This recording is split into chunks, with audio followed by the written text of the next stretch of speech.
ఆయన ఏ దళితుడిని కూడా పరామర్శించడానికి, ఏ మైనార్టీని కూడా పరామర్శించడానికి అర్హుడు కాదు. అంతే. ఎప్పుడైనా ఏదైనా చెబితే ఆ చెప్పింది చేయాలి. ఎందుకంటే ఆయన హయాంలో అనేక కేసులు మనం చూసాం. ఉమ్, డాక్టర్ సుధాకర్ దగ్గర నుంచి మాస్క్ పెట్టుకోలేదని చంపేసిన ఆ కిరణ్, అదే విధంగా అరగుండు ప్రసాద్, వరప్రసాద్, శిరోముండనం. వరప్రసాద్, ఉమ్, వరప్రసాద్, దామతోటి విక్రమ్. అవును, తర్వాత డోర్ డెలివరీ చేయబడ్డ సుబ్రహ్మణ్యం. అవును. ఈ సంఘటనలన్నీ కూడా జగన్మోహన్ రెడ్డి గారు తెలుసు. ఆ కుటుంబాలు ఇప్పుడు పరామర్శించాలి. సరే, ఇప్పుడు చనిపోయిన దళితుల గురించి ఏ విధంగా దాడులు కావచ్చు, వాళ్ళకు ద్రోహం కావచ్చు, ఇవన్నీ చెప్పాలంటే రాసుకొని చెప్పాల్సిందే. గుర్తుండవు, అన్ని పేర్లు ఉన్నాయి జగన్మోహన్ రెడ్డి అధికారంలో ఉన్నప్పుడు. నాగమ్మ.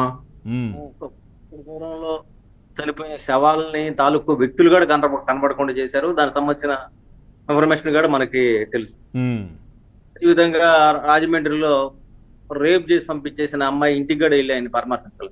ఉమ్, అంటే ఇటాగా అనేక సంఘటనలు చెప్పుకోవచ్చు. ఉమ్, రోడ్డు మీద కొట్టడానికి 100% ఖండిస్తున్నాను, సందేహం అవును. లేదు. అదే. పోలీసులు ఆ అధికారం వాళ్ళకి లేదు. అయితే అదే సమయంలో జగన్మోహన్ రెడ్డి గారికి అస్సలు మాట్లాడడానికి కూడా అర్హత లేదు. ఉమ్, కాకపోతే అతని మైండ్ సెట్ అంతా ఏంటంటే ఏం చేసైనా కింద పడ్డ పైన ఉండాలి, ఏదో విధంగా డబ్బులు సంపాదించుకోవాలి. ఇసుక పేరుతో, మద్యం పేరుతో, మైనింగ్ పేరుతో, ఏ పేరైనా సరే ఆయన పెట్టిన స్కీములు కూడా దానికి సెంటు భూమి సంబంధించిన స్కీములు కావచ్చు, ప్రతి పథకం కూడా ఆయన డబ్బు సంపాదించి పెట్టే స్కీమ్ పథకం తప్ప ఎక్కడ కూడా ఆయన హోల్ హార్టెడ్ గా ప్రజాసేవ కోసం మాత్రం నేను బతుకుతున్నాను, ప్రజల జీవితాలు మార్పు చేయడం కోసం బతుకుతున్నాను అనే ఆలోచన ఎక్కడా లేదు.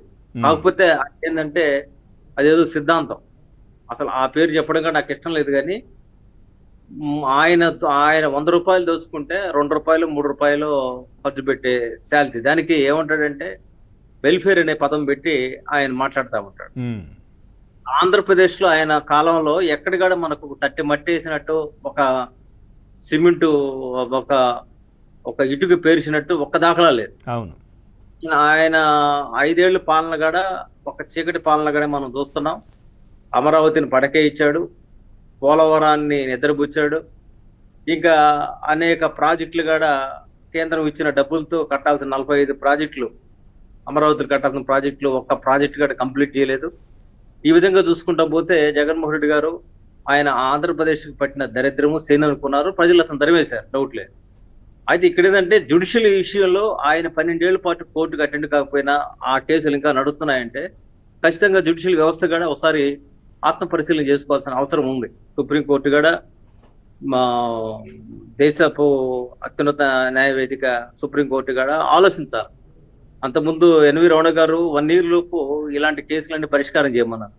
కానీ 1 సంవత్సరం కాదు, 2 సంవత్సరాలు కాదు, 3 సంవత్సరాలు కాదు, 12 సంవత్సరాల పాటు నేరారోపణ ఉన్న వ్యక్తి బాహాటంగా ఇక్కడ తిరిగి పైకి బెదిరిస్తా ఉంటే అర్థం ఏంటి?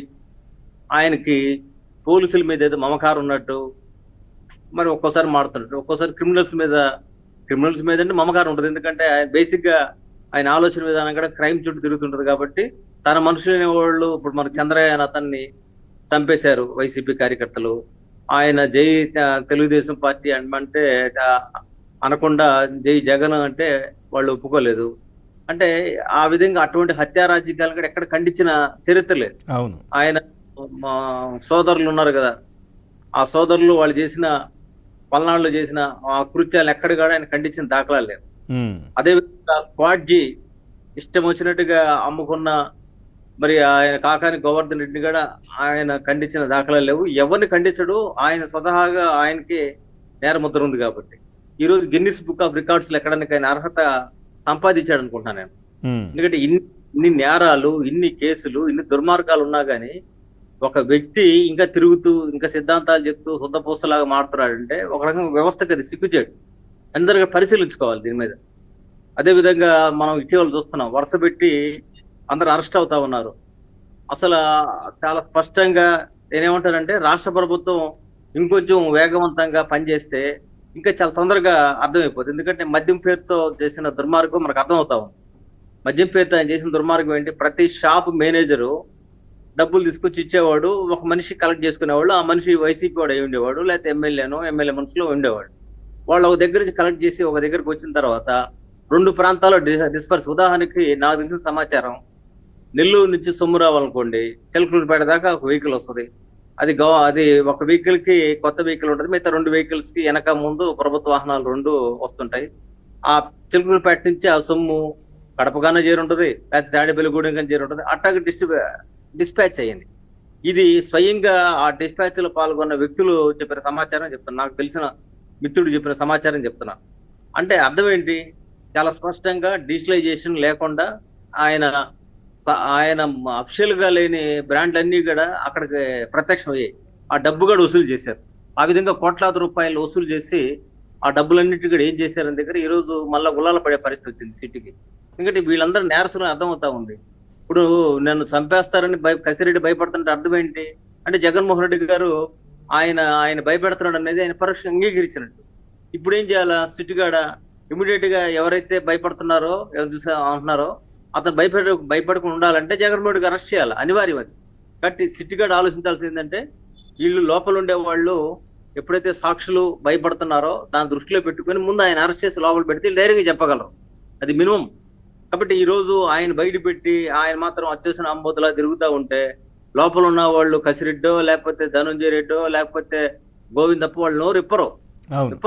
తీసుకొచ్చి లోపల పెట్టండి, రైట్, వారం రోజులు మొత్తం క్లోజ్ అవుతుంది. ఓకే. కాబట్టి ఆ విషయంలో గిన్నెస్ బుక్ రికార్డు ఉంటుంది. అదేవిధంగా క్రైమ్ చేసిన దాంట్లో ఆయనకంటూ ఒక స్టాండర్డ్ సంపాదించుకున్నాడు. అదేవిధంగా న్యాయస్థానాల్లో 12 ఏళ్ల పాటు ఆయన పోకుండా కలెక్టర్ మరి ఆ ట్రాక్ రికార్డు సంపాదించాడు. కాబట్టి ఇన్ని విషయాల్లో జగన్మోహన్ రెడ్డి గారి ట్రాక్ రికార్డుని దృష్టిలో పెట్టుకుని ఖచ్చితంగా రాష్ట్ర ప్రభుత్వం మరింత వేగవంతంగా స్పందించాల్సిన అవసరం ఉందనేది నా భావన. Right sir, right. టీడీపీ